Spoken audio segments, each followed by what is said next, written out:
The COVID-19 headlines are constantly coming in, so here are three stories today that you may have missed. The postponement of the 2020 Tokyo Olympics could take a major financial toll on Japan. One financial outlet there estimates an added cost of $2.7 billion. Another put the price tag closer to $5.7 billion. Those figures take into account issues such as the cost for extending leases on venues, maintenance on those facilities, and organizing committee staffing, just to name a few.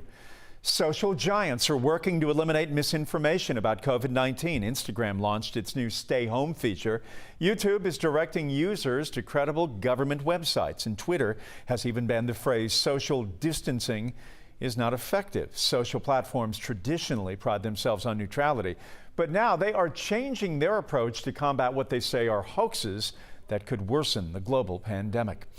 And Prince Charles, the heir to the British throne, has tested positive for COVID-19.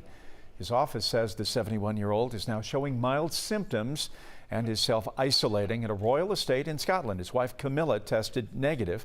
Buckingham Palace said that Queen Elizabeth remains at her home in Windsor and is in good health.